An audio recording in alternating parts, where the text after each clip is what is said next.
Muchas gracias. Muy buenos días a todos y a todas. Bueno, valga una primera aclaración.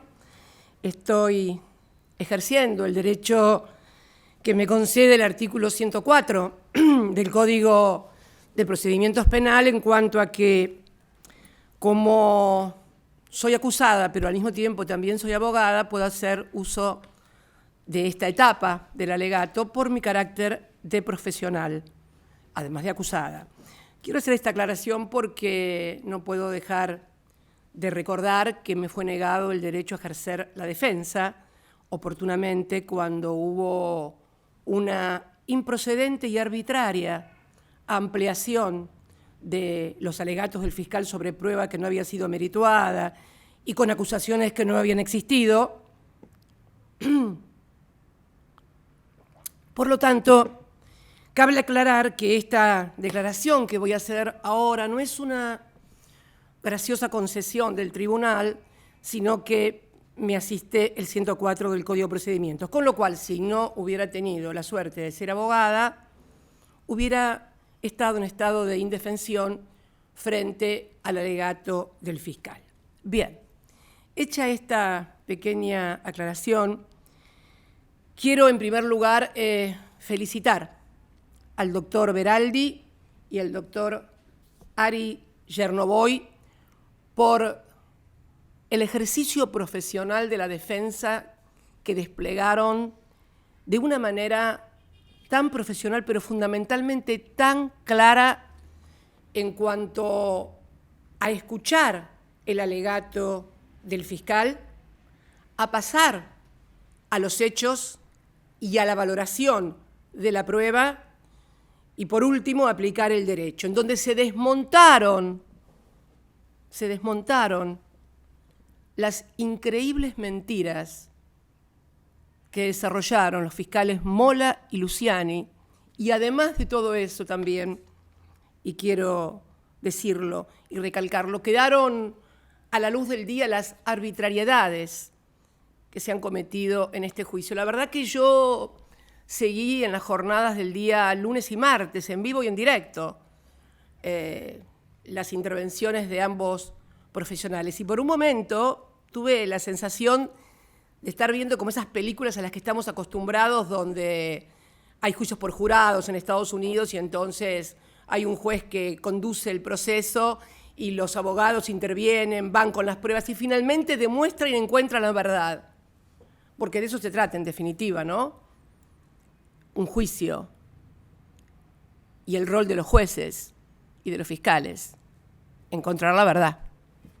Y la verdad es que todo esto que tengo aquí en mis manos es el desarrollo que hicieron los doctores Beraldi y Chernovoy con las pruebas, con las intervenciones de los testigos, con la exhibición de las pruebas documentales, de las periciales. Escuchamos también a los peritos y la verdad que no se puede creer cómo se ha llevado este juicio adelante y por qué se ha llevado este juicio adelante. Y en este sentido yo quiero hacer un formal pedido ante este tribunal para que al finalizar las audiencias se extraiga testimonio de todos y cada una de las mentiras de los fiscales contrastadas con la prueba documental, pericial y testimonial que tuvo este juicio.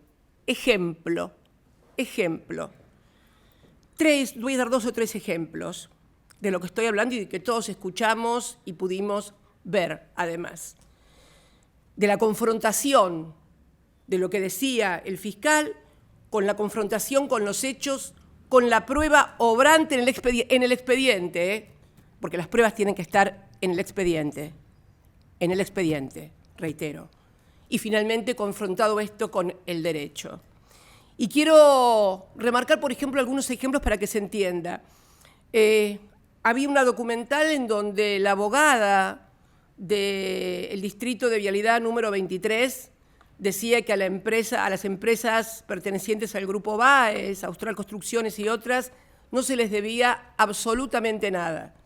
El fiscal decía, esto lo dijo en la primera acusación, porque esta es una documental que está acompañada desde la instrucción. Es una documental que acompañó Iguacel en enero o marzo del 2016. Bien, esto decía la nota. Membrete de Vialidad Nacional, no se le debe nada, una firma, doctora Laura Indie, si mal no recuerdo el apellido, el sello. Durante el transcurso de este juicio oral, fue citada como testigo la doctora Laura Indie. Cuando se le exhibió el documento, dijo que en realidad ella no había corroborado nada, que no podía decir eso porque en el momento, cuando llegó Iguacel en un patrullero de la policía allá por el 2016, se habían asustado tantos que firmó lo que le pusieron adelante sin corroborar nada. Esa prueba, en términos técnicos, documental, estaría destruida luego por lo que dijo la testigo. Sin embargo, el fiscal, como si la audiencia oral, como si ese testimonio no hubiera ocurrido, vuelve a incluirlo en su alegato final. Estaba bien incluirlo en el primero, no se lo discuto.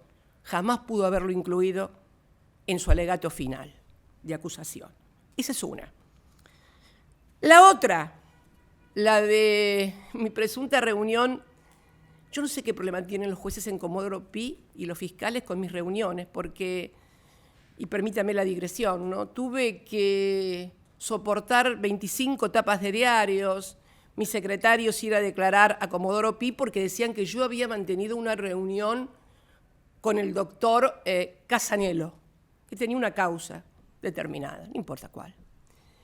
Bueno, luego de años de esto, se comprobó que los testigos eran falsos, falso testimonio. Bueno, nunca tuve una reunión con el doctor Casanello. Bueno, que a la luz de las reuniones que se conocieron después con otro presidente de la Nación y con camaristas de casación, con jueces, en este mismo tribunal, fiscales y jueces juegan en la quinta del presidente Macri y a nadie parece extrañarle. Sin embargo, parece que era muy delictivo que Cristina Fernández de Kirchner se entrevistara con el doctor Casanello en Olivos. No fue, la entrevista no existió, es mentira. La única vez, y lo conocía el doctor Casanello, cuando la Cámara Federal de Instrucción lo obligó a tomarme declaración indagatoria sin que hubiera un solo indicio ni una sola prueba contra mí, y lo obligaron, caso también inédito.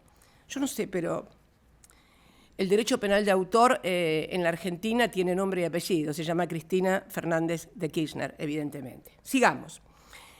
El ejemplo, me hablaba de otro ejemplo, el ejemplo de mi reunión, de la reunión que también, como aclaró muy correctamente el doctor Beraldi, tampoco hubiera constituido un delito, pero el fiscal la puso como un presupuesto fáctico y absolutamente probatorio de un plan limpien todo y no sé qué otras cosas más.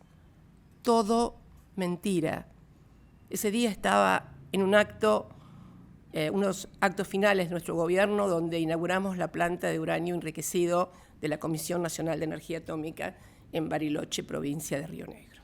Y la tercera, todos escuchamos, son 3 ejemplos que quiero dar, no quiero sobreabundar en esto, pero porque después todo esto que pasó en estas jornadas lo vamos a compendiar, lo voy a subir a mis redes para que no solamente la Argentina, el mundo pueda observar lo que fue este juicio, el mundo pueda observar lo que fue este juicio. Una ventaja la del Zoom, debo reconocerlo, yo que a mí no me gustaba mucho lo del Zoom, una ventaja.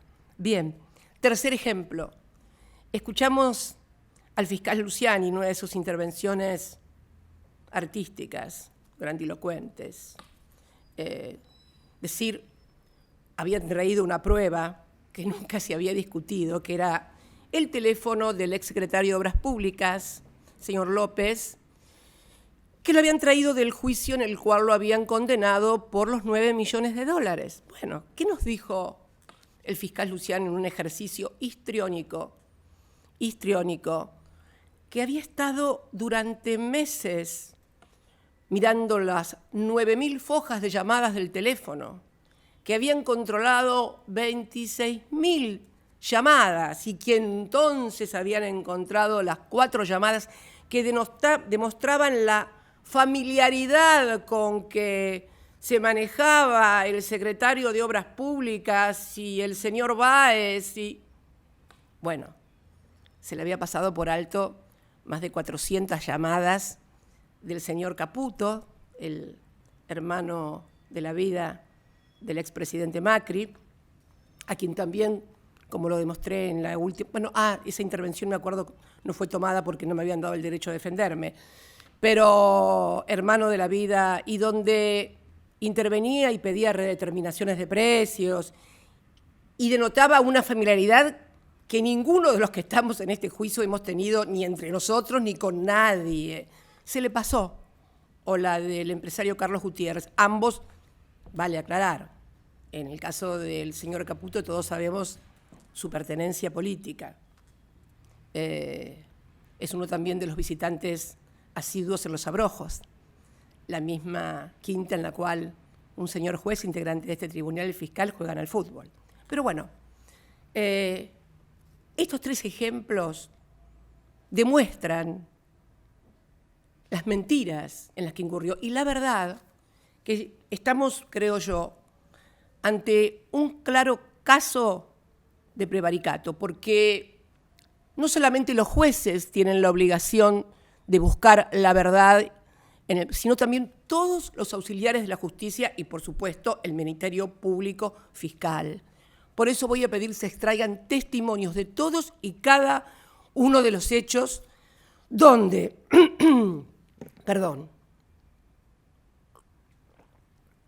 donde confrontados los dichos del fiscal con la prueba obrante en autos, sea pericial, testimonial o documental, queda demostrado que el fiscal Luciani y el fiscal Mola mintieron en el alegato final de acusación. Discúlpeme, estoy un poco...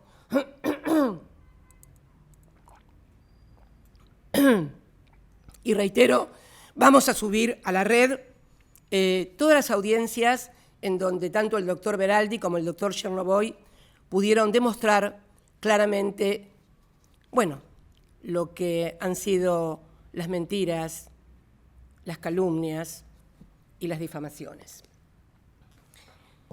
Pero quiero pasar a analizar este juicio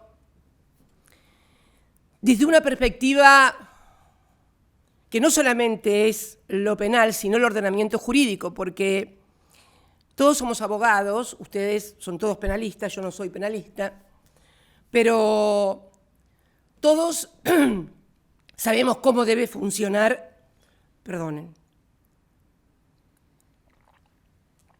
el ordenamiento jurídico.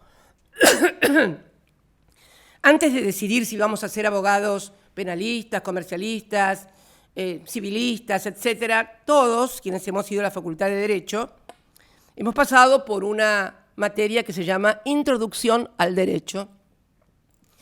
En esa introducción al derecho tenemos los insumos, quienes somos abogados después, para interpretar el ordenamiento jurídico de un país en su conjunto, y que ese orden jurídico, nos enseñaron en la facultad, tiene que ser congruente, que no tiene contradicciones, que no tiene lagunas, que se basta a sí mismo y que no puede tener, reitero, contradicciones dentro del mismo ordenamiento jurídico. Bueno, ¿quién desarrolló más que nadie lo que es un sistema de derecho? Fue Hans Kelsen, el austríaco. Hans Kelsen fue un jurista muy importante del siglo XX, luego emigró a los Estados Unidos cuando vino el nazismo porque era de origen judío y obviamente, y tenía razón, temía por lo que podía pasar.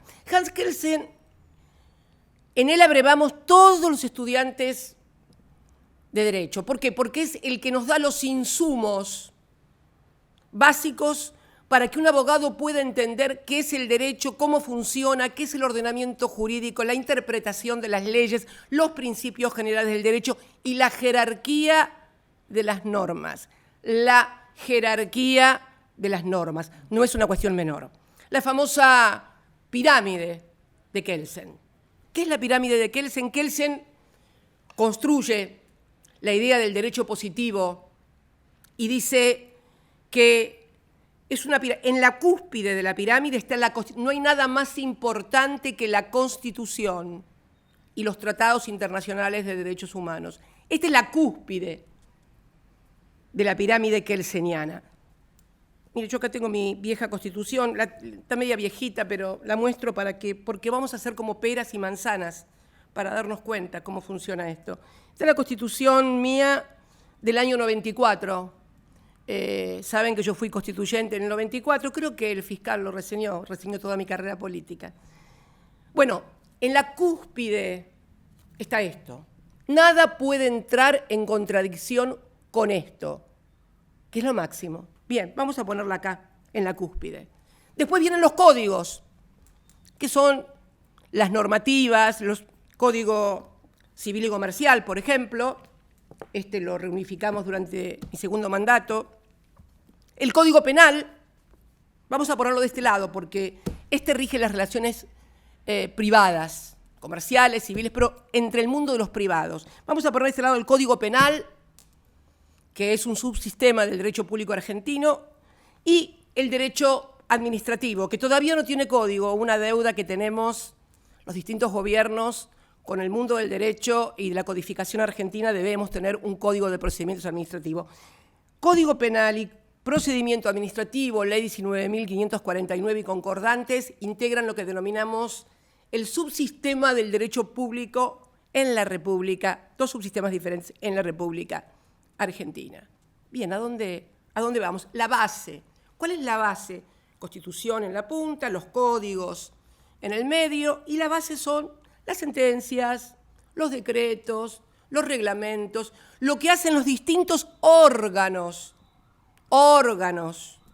del Estado y que cimentan la base. Esas sentencias, esos decretos, no pueden ir en contra de los códigos, y esos códigos no pueden ir en contra de la Constitución, porque la Constitución es la que derrama legalidad y legitimidad a todo el sistema.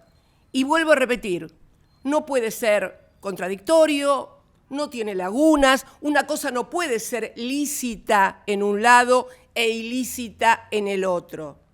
Bien. Hay principios, los principios del derecho y retroactividad de la ley están contenidos en los primeros artículos del Código Civil. Yo me voy a permitir leer dos nada más. Interpretación. ¿Cómo debe ser interpretada la ley? El Código Civil dice cómo debe ser interpretada la ley.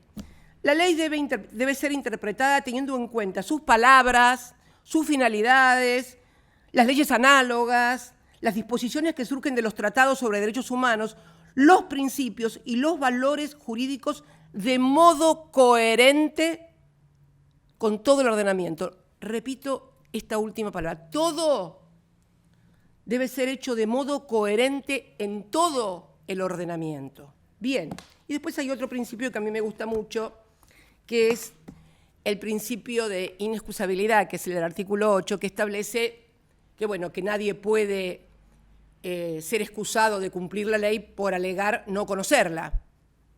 O sea, me gustaría yo creo que el único ámbito donde no se alega expresamente, pero sí se hace tácitamente y se desconocen las leyes, es precisamente en el Poder Judicial.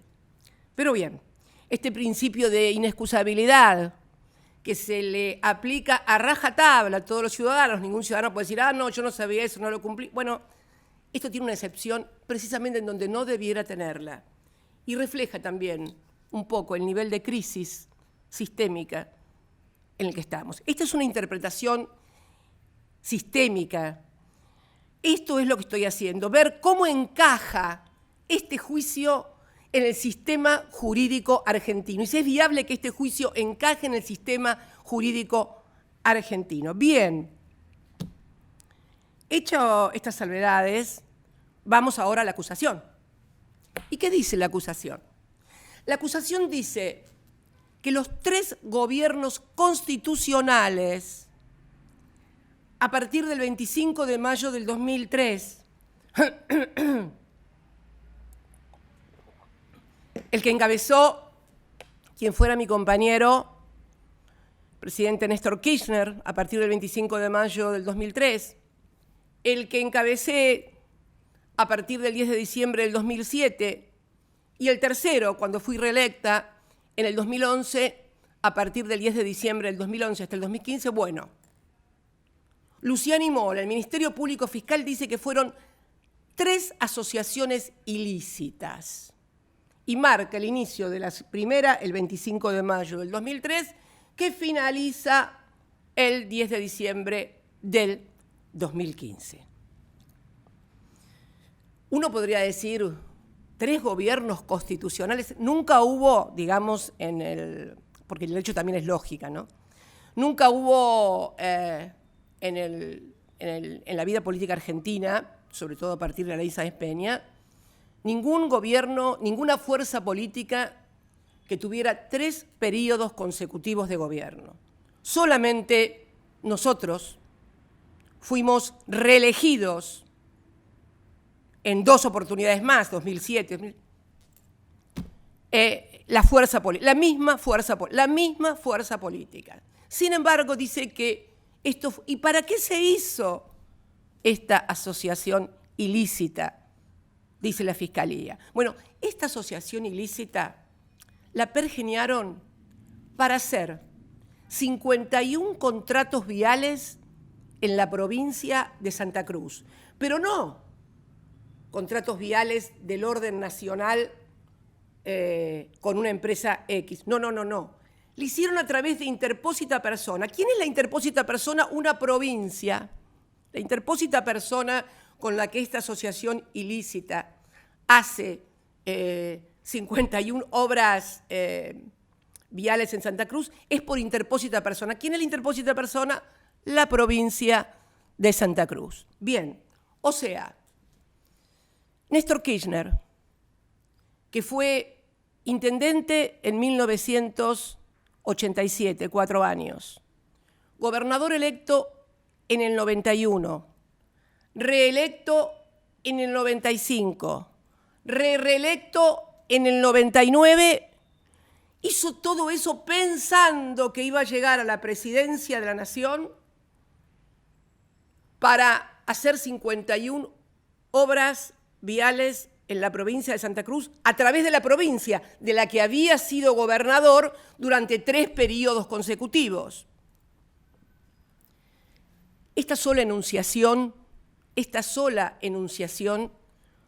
bastaría para que nadie pudiera tomar en serio una denuncia de esta naturaleza, porque es ilógica. Y vuelvo a repetir, el derecho es lógica. Es ilógica, es absurda, raya en el ridículo. Militamos toda la vida, toda una vida para 51 obras viales, pero además, ¿por qué razón no hizo las 51 obras viales durante los 12 años que fue gobernador? ¿Cuál sería la razón? ¿Por qué debía esperar además a una cuestión absolutamente aleatoria, como era llegar a la presidencia? Porque yo recuerdo además que la llegada de Kirchner a la presidencia debe haber sido de las cosas más aleatorias que ha tenido la historia contemporánea. Yo diría, y para entenderlo de aleatoria, llegó a presidente de chiripa, en medio de una crisis monumental de la República Argentina, donde se dividieron las fuerzas políticas y donde hasta una semana antes, o menos todavía, no se sabía si entraba en la segunda vuelta, porque se decía que en la segunda vuelta entraba otro candidato de derecha. O sea, la realidad de lo que pasó y de la historia no resiste esta acusación. Sin embargo, fue llevada adelante, fue llevada adelante en la instrucción, que se había declarado incompetente allá por el año 2011, volvió para atrás todo y siguió la competencia. Esto se dijo. Ahora bien, ¿cómo se da de esto con la Constitución? Porque esta es la lógica. Y vamos a la ontológica ahora, a la existencial, porque la acusación del fiscal Luciani y Mola viola el artículo 1 de la Constitución argentina. Un gobierno elegido en la forma que prevé la Constitución. La Constitución prevé en su artículo 1, la nación argentina adopta como su gobierno la forma representativa, republicana y federal. El orden representativo, republicano y federal no es intercambiable, porque es la importancia. Primero el gobierno del pueblo, es representativa. Elegimos el gobierno democrático, la gente elige los gobiernos. La gente elige los gobiernos. Con el limitante del 22, no gobierna ni delibera por sí mismo, sino a través de sus representantes y de las autoridades creadas por esta Constitución. Los 3 gobiernos, el que le tocó encabezar a Néstor, el que me tocó encabezar y los que me tocó encabezar a mí, fuimos elegidos por el pueblo. No podemos ser nunca una asociación ilícita. Pero además, el fiscal no se queda con que somos una asociación ilícita y no gobiernos constitucionales y democráticos. No, va por más. Y dice, como no le alcanza con violar una parte con la representación popular, lo que es la representación popular, no le alcanza, va por más. Y dice, no existe, quiero leer, no existe un fundamento jurídico serio que les impida a los jueces llevar a cabo una revisión de los actos políticos de los restantes poderes del Estado. La teoría de las cuestiones políticas no judiciables atenta contra el orden democrático. Bien. O sea que en la división republicana de poder ejecutivo, poder legislativo y poder judicial, el Ministerio Público Fiscal se arroga una supremacía sobre los otros 2 poderes. No. A ustedes los elige la gente, gobernantes, legisladores, pero no. Nosotros, ustedes, Gorini, Jiménez Uriburu, Basso, Luciani, todos ustedes son más que la representación que tenemos nosotros, son mucho más ustedes que nosotros, porque ustedes pueden juzgar absolutamente todos los actos, hasta los que la Corte dice, no esta Corte, sino otra, qué sé yo, el tema de lo que se denomina los actos de reserva del poder político, que no pueden ser juzgados ni por mérito, ni por oportunidad, ni por conveniencia. El fiscal arrasa con eso y dice, no. Nuestra supremacía es total. Nosotros podemos juzgar todo, hasta lo que es zona de reserva, hasta lo que es actos de oportunidad, mérito y conveniencia, también lo podemos evaluar y juzgar. Bien. Va de suyo que esto no es así, pero esto es lo que se afirmó en este juicio. Y diríamos, entonces, ¿qué quiere decir alguien que esté escuchando y que no conoce mucho de derecho, ni constituciones, ni leyes? Pero entonces, bajo la forma de un acto administrativo o político, por mérito, oportunidad y conveniencia, nadie puede ser ningún presidente puede ser juzgado. Sí, porque como dijimos, no hay lagunas en el derecho. Y el sistema es congruente. Sí, hay un sistema, el del juicio político, artículo 53 de la propia Constitución, cuando establece que tanto el presidente, el vicepresidente, el jefe de gabinete, los ministros y los miembros de la Corte pueden ser juzgados, acusados por la Cámara de Diputados y juzgados por el Senado de la Nación. Claro que hay un instrumento, el juicio político, porque se trata de decisiones políticas. Y supongamos, porque alguien se debe estar preguntando, bueno, sí, pero los partidarios no lo van a juzgar si es un mal gobierno. Las causales que establece la Constitución es mal desempeño en sus funciones, comisión de delitos y otros crímenes. No es cualquier cosa. Bueno, pero dirán, claro, nunca reúnen las mayorías. Bueno, si hay gente que... El otro juicio, el del pueblo cuando no te votan. Vamos a la tercera violación del artículo 1 por parte del Ministerio Público Fiscal. Dijimos representativo, republicano y federal. Estas obras, estas 51 contratos, son contratos donde se licitó y se hizo todo en la provincia de Santa Cruz, con leyes de presupuestos de Santa Cruz, con los organismos de control de la provincia de Santa Cruz, con un gobernador, con ministros, con tribunales de cuentas. Fueron hechos como ha sucedido en todas las provincias argentinas. Porque yo quiero decir algo que el fiscal decía permanentemente, hicieron convenios. En el año 58 se dictó el decreto ley, había gobiernos de facto, no estaba el Parlamento abierto, se dictó el decreto ley 504/58, que es nada menos ni nada más que la ley orgánica de la Dirección Nacional de Vialidad. Mire, año 58, yo tenía 5 años, todavía no había empezado la primaria.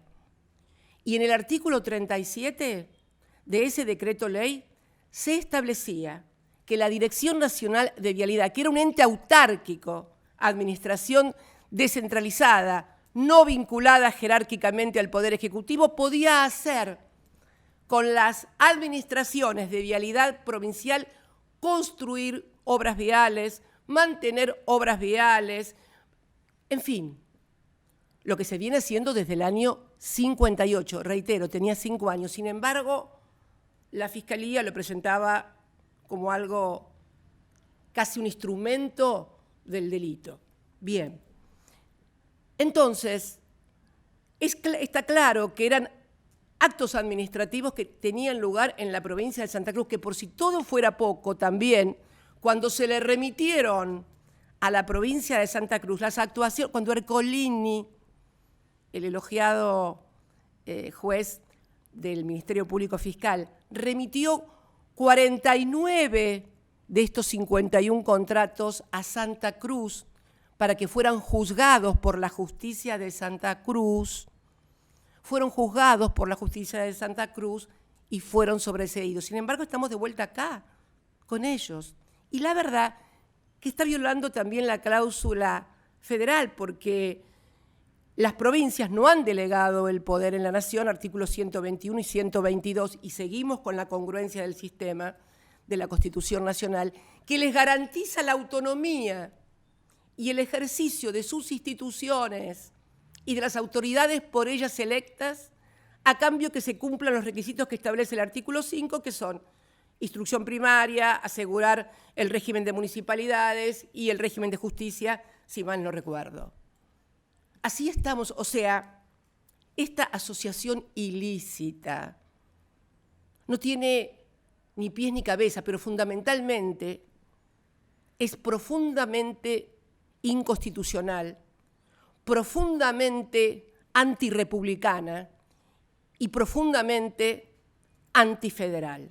Bien, pero supongamos, porque miren a lo que conduce cuando se viola la congruencia y el orden jurídico del sistema, supongamos que el Código Penal, este que tengo acá, atrapó a 3 gobiernos constitucionales y dice que los 3 gobiernos constitucionales son asociaciones ilícitas. Y entonces, ¿qué pasa con todo lo acontecido durante 15 años o 12 años en la República Argentina? Porque si aplicamos el derecho penal lo tenemos que aplicar completo, ¿no? Esto es como nadie puede estar embarazado o medio embarazada, o está embarazada o no está embarazada. Bueno, si esto es capturado por el derecho penal argentino, quiere decir que todos los actos de la asociación ilícita son ilegítimos por la aplicación de la teoría, principio del derecho penal, los frutos del árbol envenenado. Es más, llegaríamos al ridículo que el fiscal Luciani no podría estar en esta causa porque no es fiscal. Se lo firmé yo, la jefa de la asociación ilícita. ¿Se da cuenta? ¿Se dan cuenta todos y todas a dónde vamos cuando agarramos de los pelos y retorcemos códigos, leyes y borramos con el codo lo que escribimos con la mano y viceversa? Al desastre que hoy en cierta manera también tenemos en la República Argentina y en el ámbito del sector judicial. Esto es. Pero bien, veamos ahora la segunda parte de la Constitución, porque entonces cualquiera que esté escuchando podría pensar, bueno, pero entonces un presidente, alguien que es presidente por este artículo de la Constitución no puede ser nunca. No, sí hay responsabilidades. Sí, ¿cómo que no? ¿Cómo que no? Claro que hay responsabilidades. Vamos a la segunda parte de la Constitución. Vamos a la parte funcional, donde se establecen las facultades, las atribuciones del Congreso. En el 75, las del presidente en el año 99 y las del jefe de gabinete en el 100 a partir de la reforma del 94, que modifica la competencia presidencial. Acá tenemos que empezar a hablar de competencias. Esto es un término muy importante.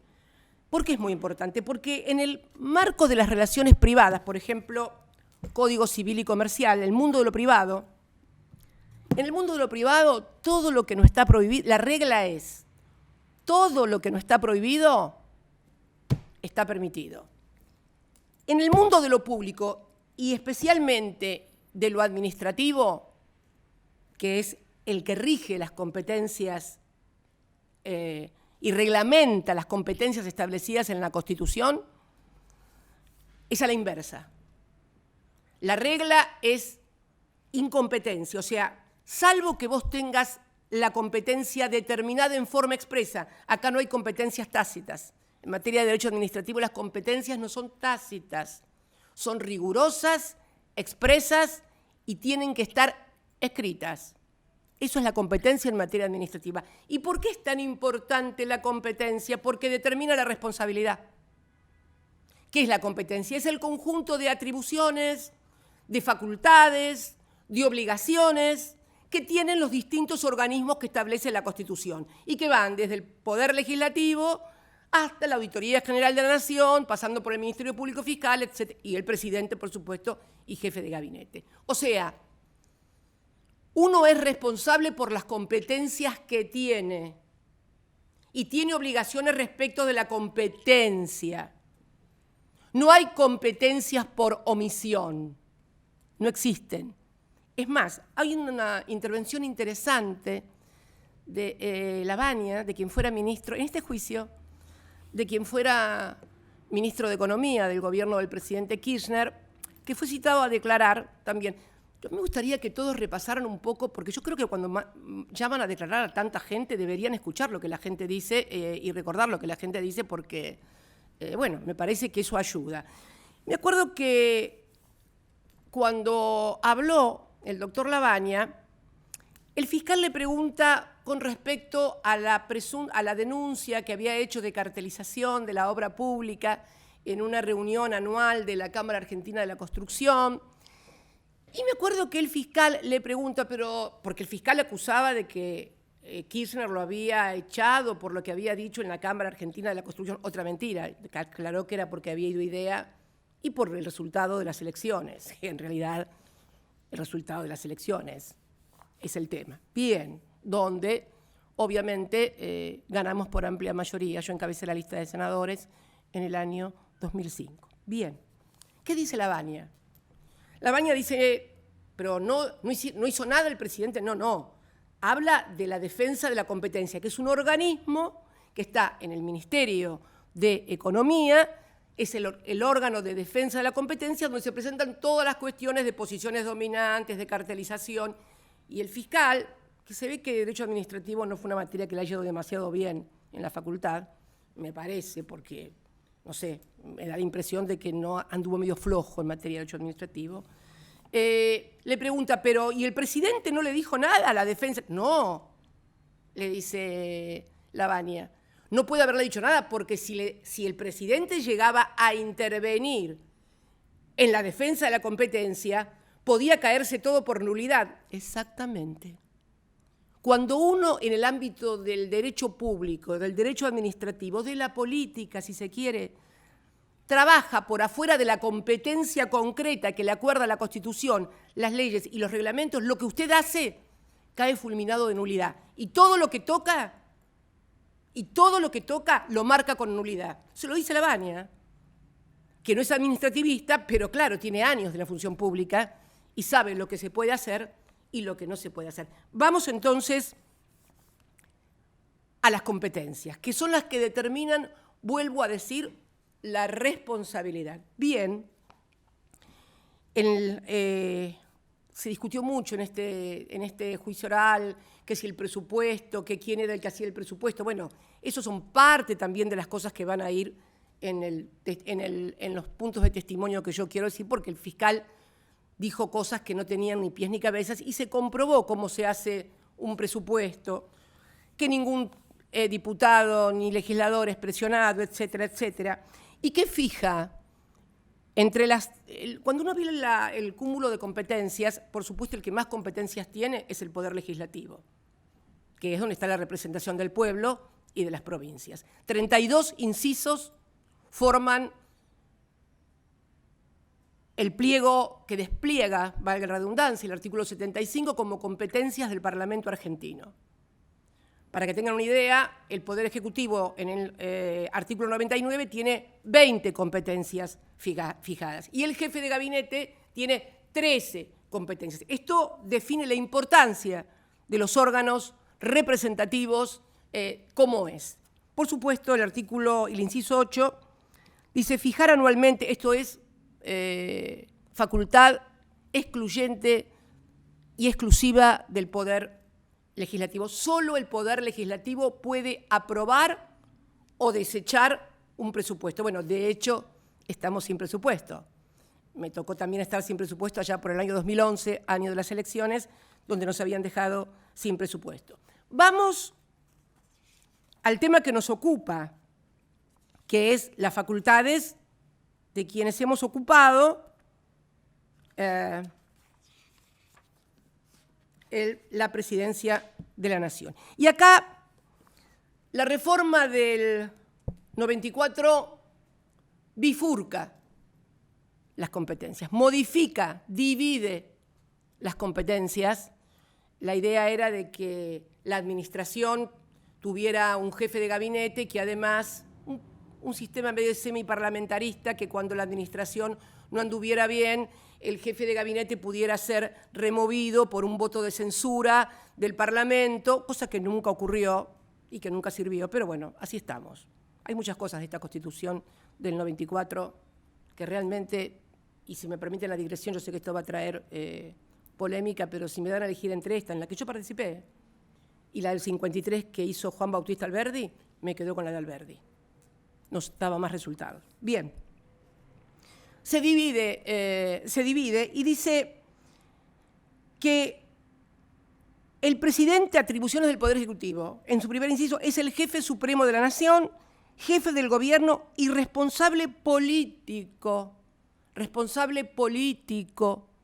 de la administración del país. ¿Y por qué es esto?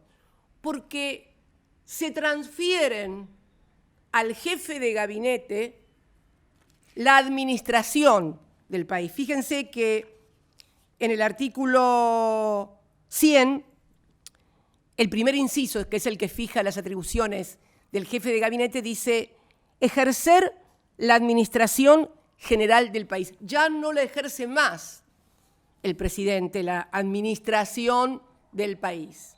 La administración del país pasa a ser ejercida por la jefatura de gabinete. ¿Y qué hace? ¿Y cuál es la única persona que tiene supervisión el presidente? ¿Sobre qué funcionario? ¿Saben sobre cuál? Sobre el jefe de gabinete. Inciso 10. Supervisa el ejercicio de la facultad del jefe de gabinete de ministros respecto de la recaudación de las rentas de la nación y de su inversión con arreglo a la ley o presupuesto de gastos nacionales. Supervisa únicamente al jefe de gabinete. ¿Por qué? Porque el jefe de gabinete pasa a ser el responsable de la recaudación de los impuestos de la nación y de la ejecución del presupuesto y de enviar el presupuesto al Congreso Nacional. Es el que también tiene que presentar los decretos de necesidad y urgencia a la nación. Hablando de decretos de necesidad y urgencia, la Fiscalía puso como pruebas de los delitos decretos de necesidad y urgencia aprobados por el Parlamento. Yo quiero decirles que y acá sí empieza a regir la 19.549, que es la Ley de Procedimientos Administrativos, todos los actos emanados de un órgano constitucional se presumen legítimos, son todos legítimos, hasta que alguien o los retrotrae, que puede ser el propio poder que lo emitió, o es demandado, en el caso del Poder Ejecutivo, ante el contencioso administrativo. Porque el que determina la validez o nulidad de los actos es el contencioso administrativo, no es el penal. Con lo cual, tampoco es cierto que todos puedan... No.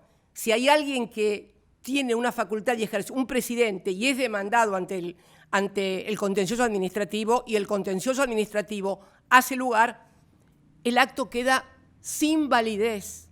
Ahora, lo que no puede haber son actos que nunca nadie declaró inválidos ser reputados como plataforma fáctica de un delito. No puede ser, no es ni lógica ni ontológicamente posible, no es ni en razón ni en existencia posible esto. Y esto es lo que estamos discutiendo en este juicio. Están discutiendo decretos de necesidad y urgencia que fueron aprobados por el Parlamento. Es más, hay un decreto de necesidad y urgencia que creo que es el 400, que era sobre modificar los beneficiarios o la distribución de los subsidios del fondo del fideicomiso del gasoil, que fue después modificado por Macri en el 18 y que fue tomado como antecedente. O sea, esto estamos discutiendo acá. Por eso digo que este juicio no tiene andamiaje constitucional, es un disparate lo que estamos discutiendo aquí. ¿Qué quiero decir con actos administrativos? Los actos administrativos se presumen legítimos. Nadie declaró inválido ninguna licitación, que no lo podrían haber declarado inválido porque eran licitaciones efectuadas en la provincia de Santa Cruz por aquello que dijimos del federalismo. Han traído de los pelos a un juicio, porque a la que tenían que traer de los pelos al juicio era a mí. Y para traerme de los pelos a mí, a este juicio, trajeron de los pelos a la Constitución, al Código Penal, al Código Civil, a la Ley de Procedimiento Administrativo, a la jurisprudencia, a la lógica, a todo. Yo quiero que se entienda esto, porque realmente es un disparate. Esto no ayuda, esto complica a un país, lo torna poco serio, lo torna casi al borde del ridículo. Todo esto va a estar en la plataforma donde vamos a explicar todo esto que ha pasado. Pero veamos, ¿siempre actúa así la justicia en este país con respecto a un presidente? No. ¿Siempre actúa la justicia con respecto a un presidente como se está actuando respecto a mí? No. Vamos a ir a un ejemplo muy cercano.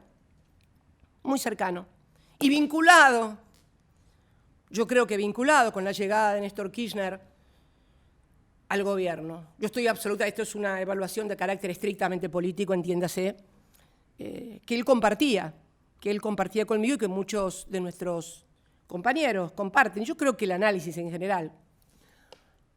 Yo creo que la llegada de Néstor Kirchner al gobierno tuvo que ver con la profunda crisis que vivió nuestro país en el año 2001. Yo era senadora. Está en el currículum que el fiscal Luciani enunció tan histriónicamente. Yo era legisladora acá. Fue la vez que la Argentina parecía que volaba por los aires. se habían quedado con los ahorros de los argentinos en los bancos. Y bueno, usted tiene edad, Gorini, y otros que están acá también, pero muchos jóvenes de 20 años, de 23 años, eran bebés, no se acuerdan de aquello. Yo sí me acuerdo. Yo estaba sentada en el recinto, estaba sentada el día 19 de diciembre en el recinto, cuando entra un senador, creo que era el senador Yoma, si mal no recuerdo, y dice, están, y emplea un término que no lo voy a utilizar ahora porque es feito, están a palos a las madres en la Plaza de Mayo.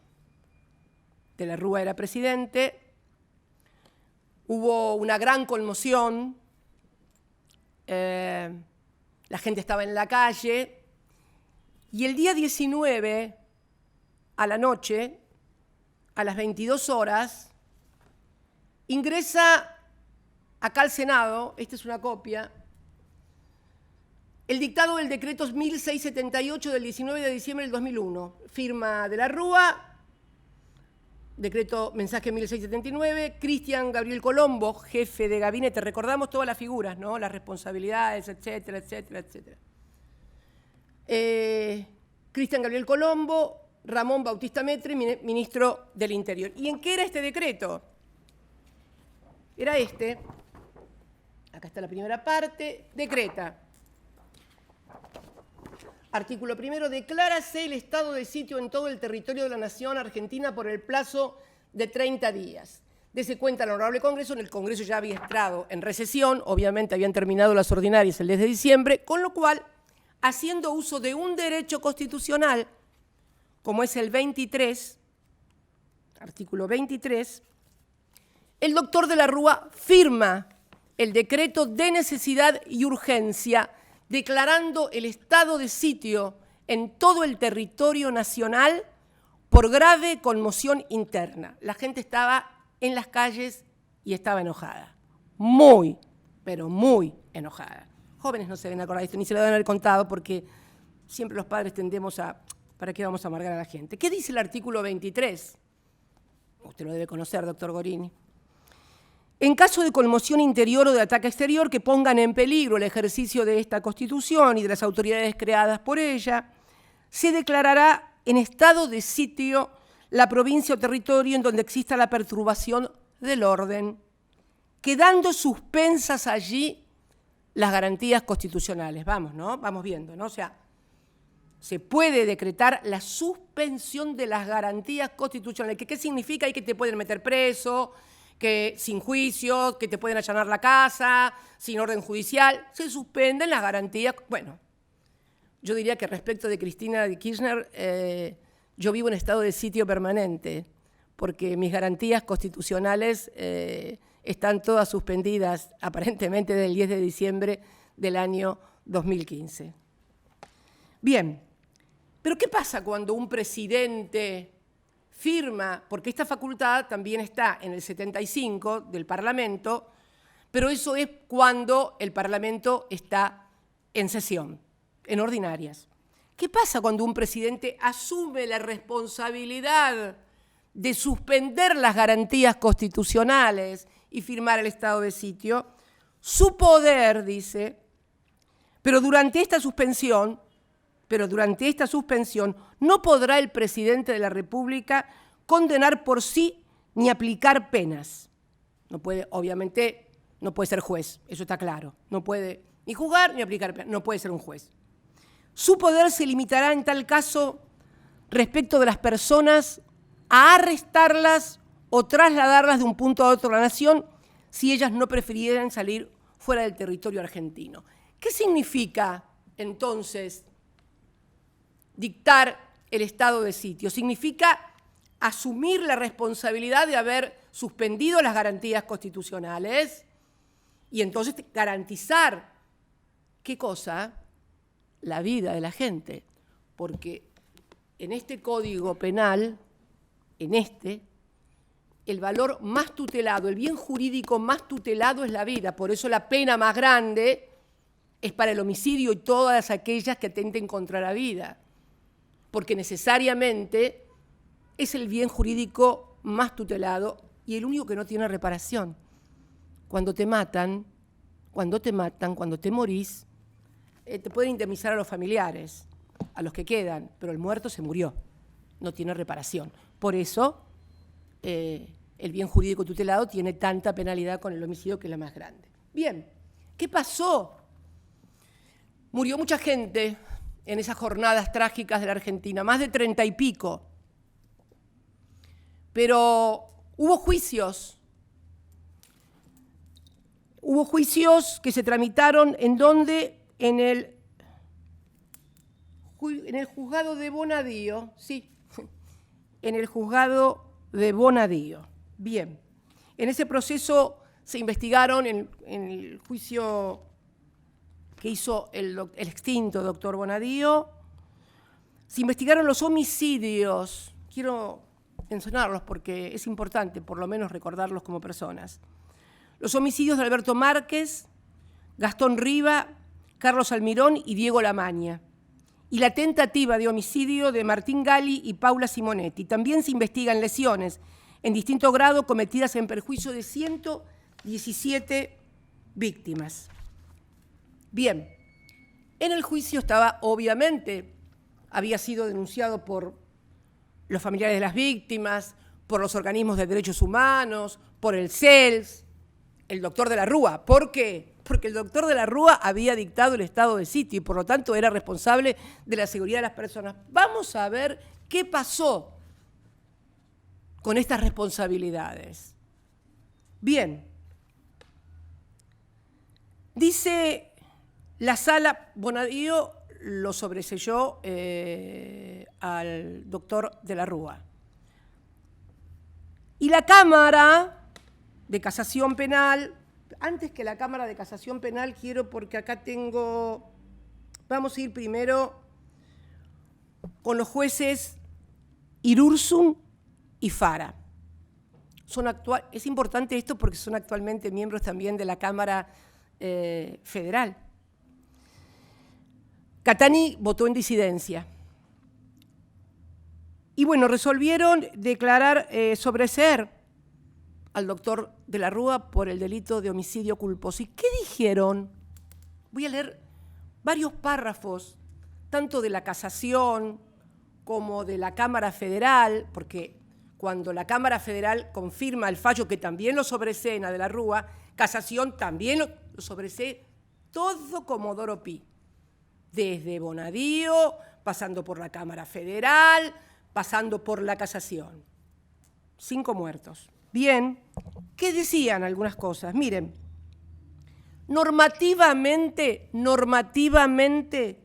no existía en cabeza del expresidente una posición de garante con relación a la forma imprudente en que se coordinó el operativo de seguridad montado el 20 de diciembre del 2001. Que las pruebas de la causa permiten descartar que haya ordenado a sus subalternos reprimir las manifestaciones aquel día y con ello que tuviera el deber originado en su conducta precedentemente de hacer cesar los eventos. ¿No escuchaban los tiros en la Casa de Gobierno? ¿No miraban lo que pasaba por la televisión? Pero hay otro párrafo de ustedes, los jueces de Comodoro Pi, todavía más brutales.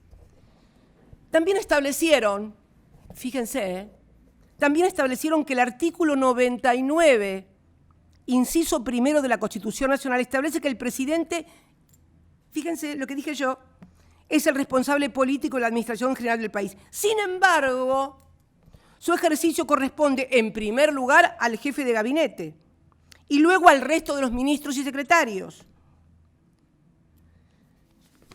Bien, no termina ahí todavía. Fíjense lo que dice, esto lo dice la Casación.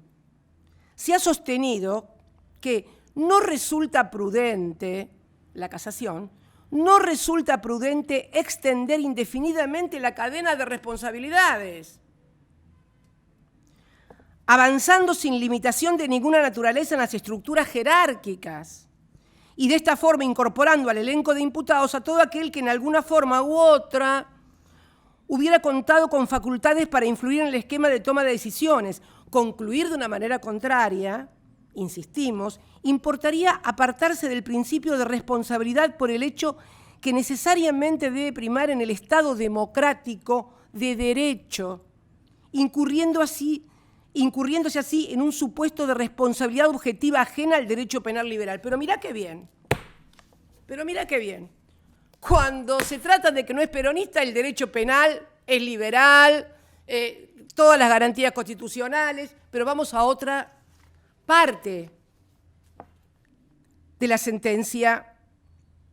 Dicen, fíjense, con fundamento en lo dicho hasta aquí, no cabe, y esto quiero que lo escuchen muy bien, no cabe a nuestro juicio entender que de la Rúa, nombre y apellido, que de la Rúa haya contado, mientras ocurrían los incidentes, era una masacre la plaza, y el que no me cree, y los pibes jóvenes que vayan y busquen las filmaciones, están. Entender que de la Rúa haya contado mientras ocurrían los incidentes con datos certeros y directos sobre un peligro surgido como consecuencia del comportamiento descuidado de todos y cada uno de los funcionarios que estaban por debajo suyo en la cadena jerárquica y tenían obligaciones específicas en la materia. No tenía datos certeros. Los canales de televisión estaban en vivo transmitiendo la represión y lo que pasaba. Pero además, esto sucedía en la Plaza de Mayo. Si no quería mirar por la ventana, porque a lo mejor no le gustaba mirar por la ventana, debe haber escuchado los gritos, debe haber escuchado las balas que mataron gente, debe haber escuchado los gases, el disparo de los gases lacrimógenos. Los jueces dicen que no podía. Ahora, Luciani dice que yo no podía ignorar lo que pasaba en la provincia de Santa Cruz. ¿En serio me quieren hacer creer que esto no es derecho penal de autor? Yo sé que alguno estará pensando, uy, si en lugar de la Rúa hubiera sido un peronista. No, error. Eso nunca hubiera pasado. Los peronistas nunca reprimimos. Nunca ningún gobierno peronista reprimió al pueblo. Al contrario, nos bombardearon en el 55, nos desaparecieron en el 76, y ahora como han cambiado los métodos y ya no se vería demasiado civilizado bombardearnos ni desaparecernos, bueno, hola, ¿qué tal? Acá estamos, sentados frente a ustedes.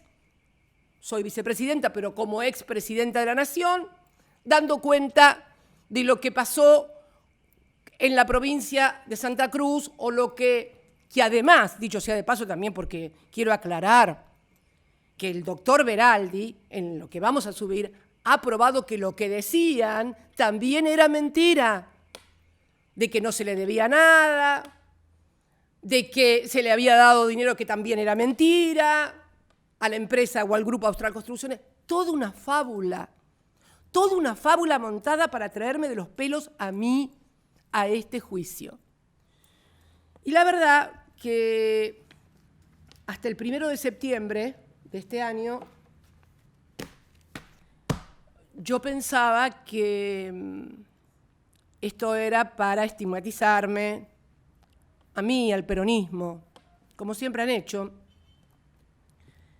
Pero me doy cuenta que este juego que han hecho ustedes, que es el de estigmatizar, fíjese, doctor Gorini, que ustedes dicen que yo soy jefa de 5 asociaciones legítimas diferentes. O sea, me están juzgando por asociación ilegítima, por asociación ilícita en 5 juicios diferentes. Dijeron además que yo había hecho un memorándum con Irán para ocultar o para encubrir a los autores del atentado de la AMIA. Yo siempre pienso, un pibe, una piba, qué sé yo, un pibe judío, una piba judía que escucha que la presidenta de su país hizo un acuerdo con Irán para encubrir el atentado. Ese pibe de 20 años, de 22 años, ¿qué sabe que yo en los años 90 fui la única legisladora de este bendito país que, como integrante de la Comisión de Seguimiento de la Investigación de los Atentados de la Embajada y de la AMIA, denuncié lo que era un juicio amañado de encubrimiento, que finalmente los que encubrían no estaban ahí en Comodoro Pi también. ¿Se acuerda de su colega, el doctor Galeano? Se acordará el Ministerio Público Fiscal y sus dos colegas, Barbachi y Mullen. Y resulta que fui la única que no firmaba, que no suscribía las mentiras que se escribían en los informes, que además fueron, sí, ahí guiados y engañados. Ahí sí que los legisladores fueron engañados. Más allá de que yo discutía mucho con ellos, pero la verdad es que le creían a Galeano. Bueno, le creían a Galeano, esta es la verdad. No cometieron ningún delito, le creían a Galeano. Y le creían a la policía. Bueno, la única que no les creía, que denunció, que firmó, que dijo que era un blef. Bueno, a esa, cuando llegó a presidenta, que lo único que quería era poder castigar y que por lo tanto se le tomara declaración a los imputados y que la única forma de hacerlo era con un memorándum porque no son extraditables, en su país no lo permite, como otros países, como Brasil, por ejemplo, que no permite la extradición de sus ciudadanos para juicios penales.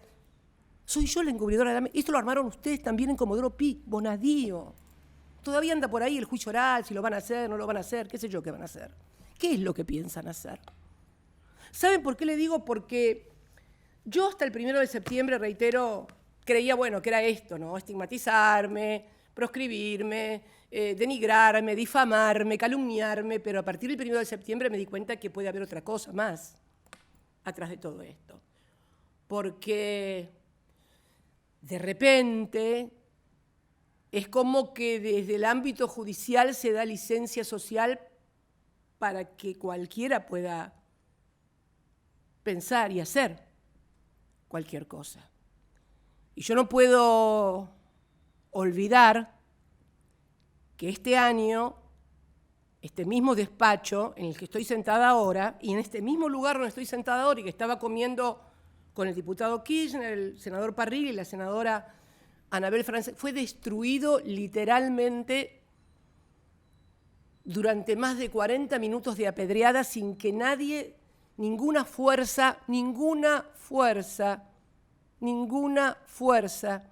de seguridad de la República Argentina, ninguna, ni las locales ni las nacionales, impidieran que mi despacho fuera destrozado. Hay una causa en la misma jueza y creo que el mismo fiscal, que ahora tienen a los que intentaron matarme disparando a 15 centímetros de mi cara una pistola.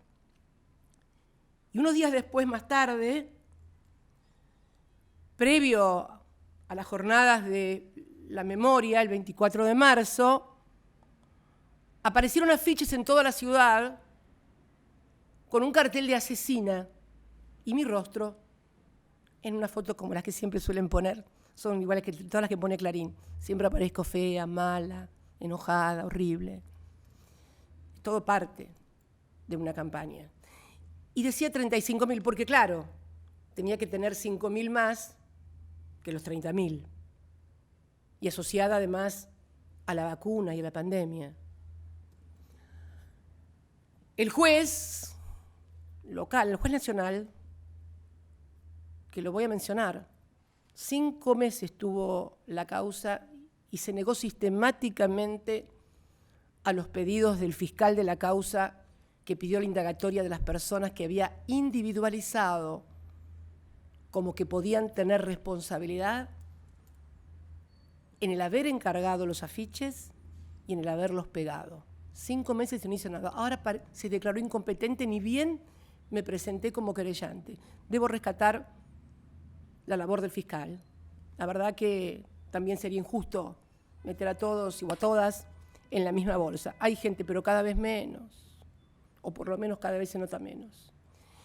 Y la verdad que cuando el fiscal Luciani terminó su alegato tan histriónicamente ese día, con pantalla partida, eso no es responsabilidad de él, claro, ¿no? Pero con pantalla partida y la puerta de mi casa. Fíjese que la única puerta que se conoce en la República Argentina es la de Juncal y Uruguay. No sé cuántos presidentes, exministros, la única casa que se conoce es la de Juncal y Uruguay. Ahí mismito donde me quisieron pegar el tiro.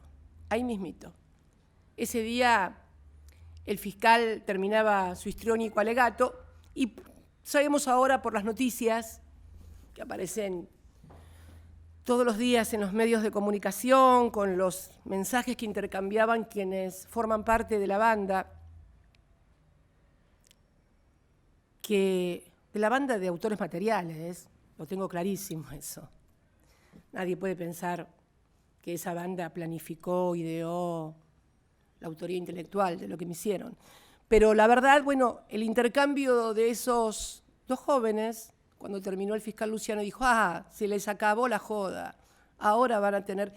Y esto quiero que se entienda, esto es crear un clima también, en el que se ha contribuido. Cuando hablaban de las 3 toneladas, no eran 3 toneladas de prueba, se vio en el juicio que no había 3 toneladas de prueba. Lo que sí hay en la vida de los argentinos, y especialmente en la mía, son 30 toneladas de tapas de Clarín, no 3 toneladas, 30 toneladas deben ser, de tapas de Clarín, de La Nación y de algunas otras revistas semanales, en donde se va creando y se va estigmatizando a una persona que no por casualidad tampoco es mujer, porque la verdad que también mi condición de mujer ayuda.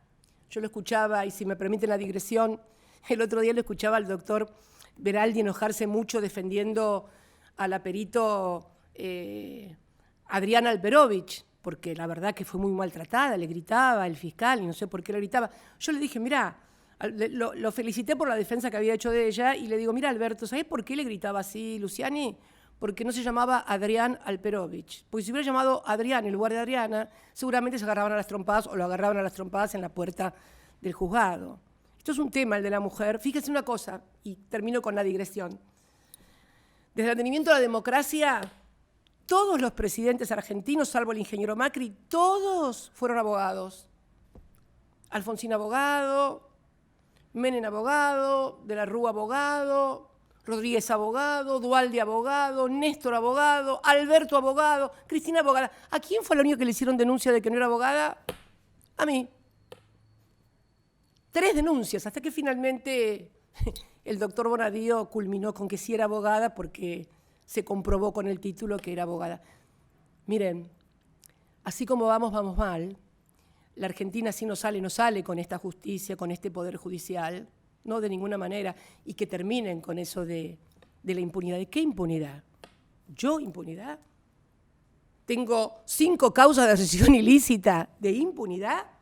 Si quieren mirar por impunidad, miren para otro lado.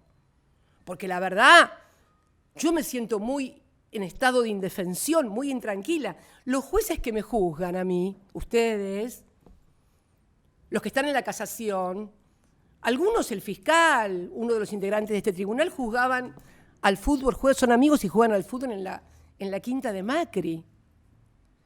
Otros jugaban al pádel con Macri en Olivos o lo iban a visitar asiduamente o a Olivos o a la Casa Rosada. Las personas que están detenidas, lo que yo considero el jefe de la banda, de esta banda pequeña, material, sus abogados,